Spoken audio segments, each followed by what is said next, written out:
All right, you know, everyone thinks it's a rigged system and all that. The idea being to woo delegates, even those you thought were committed to you, but you just want to keep happy, that goes back for many a campaign. In fact, it goes back more than a century. Who knows that better than one of my favorite presidential historians, Doug Weed.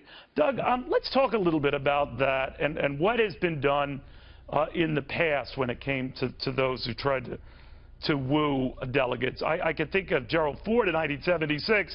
He was the sitting president, but facing a real challenge by Ronald Reagan.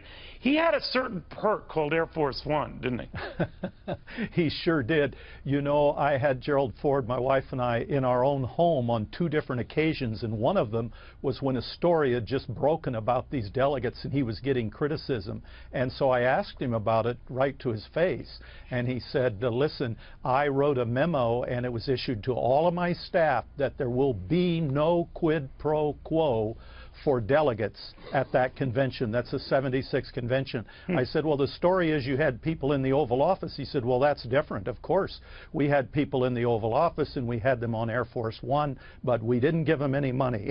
All right, well, there is that, but that could be a big allure itself. I mean, the Air Force One is a pretty unique ride and moment. Jimmy Carter used it as well for his backers and delegates who might have been thinking about, I'm sure, Ted Kennedy when he was running for re-election. Let me ask you a little bit about how Kennedy played off relations. John Kennedy played off relations with the Hollywood community because Ronald Reagan did something similar. But first, to John Kennedy. Yes, well, Peter Lawford was a big star. I mean, he starred in The Thin Man. It was the most popular television program in America. So people today, our kids don't know who Peter Lawford is. But back then, nobody knew who Bobby Kennedy was.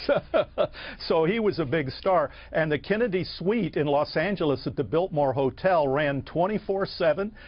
Beautiful young ladies, all the food you wanted, all the booze you wanted. And there was a Kennedy awake as a host or hostess 24/7 during that period. Lots of movie stars. And then it was Bobby Kennedy trying to secure the deal at each one of those delegations. But let's fast forward to Ronald Reagan. He, of course, a creature of Hollywood.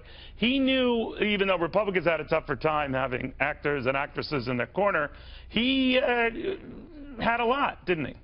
Very much so. And, you know, you mentioned Bobby Kennedy and Reagan. They had, for John Kennedy, they had index cards with the name of every delegate and a bio. Then they had thick files on every delegate. So they'll do that at this convention. They'll know the names of the dogs and the kids and what schools they go to. Reagan actually, after 1988, when George H.W. Bush won the nomination, Reagan brought all of those delegates back to the White House, to the OEOB, and he spoke to them to help unify the party.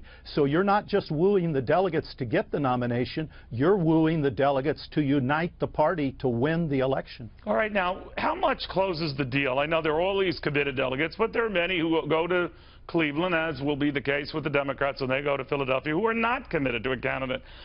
Quite a few in the Republican camp for that, but how do the candidates legally woo them outside of frequent trips to, which would easily buy my vote, Cinnabon?